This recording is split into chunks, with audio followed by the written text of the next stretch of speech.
आळंदीमध्ये मुसळधार पावसामुळे वाहून गेलेल्या 3 वारकऱ्यांचं एनडीआरएफच्या टीमकडून सुखरूप रेस्क्यू। पावसामुळे नाशिकमधील दारणा धरण 50% भरलं। धरणातून पाण्याचा विसर्ग केला जाणार। नदी परिसरात राहणाऱ्या नागरिकांना सतर्कतेचा इशारा। रत्नागिरीमध्ये पावसाचा जोर अजूनही कायम। नारंगी नदीनं ओलांडली धोक्याची पातळी। पावसाचं पाणी शेतात शिरल्यानं शेतकऱ्यांना मोठा फटका। नाशिकच्या गोदावरी नदीच्या पाणी पातळीमध्ये वाढ। दुतोंड्या मारुतीच्या कमरेपर्यंत पाणी। पाताळेश्वर मंदिर अर्ध पाण्याखाली। नदीकाठच्या नागरिकांना सतर्कतेचा इशारा।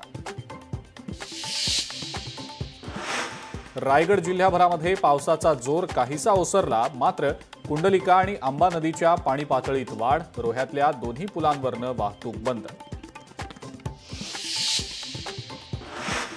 सांगलीच्या चांदोली परिसरामध्ये मुसळधार पाऊस। पावसामुळे चांदोलीतले धबधबे प्रवाहित। धबधबे पाहण्यासाठी पर्यटकांची होतीये मोठी गर्दी।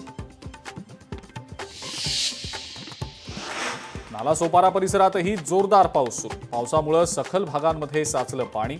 मुसळधार पावसामुळे नागरिकांची तारांबळ। मुंबई अहमदाबाद महामार्गावर वाहतूक कोंडी। गुजरातकडे जाणाऱ्या मार्गावर वाहतूक कोंडी। पालघरच्या सातिवलीजवळ वाहनांच्या लांबच लांब रांगा।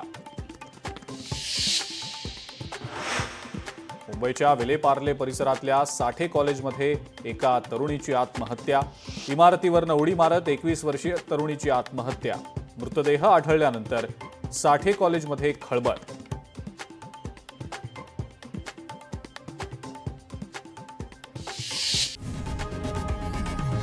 लोकशाही मराठी ऐका, पहा, जागरूक रहा।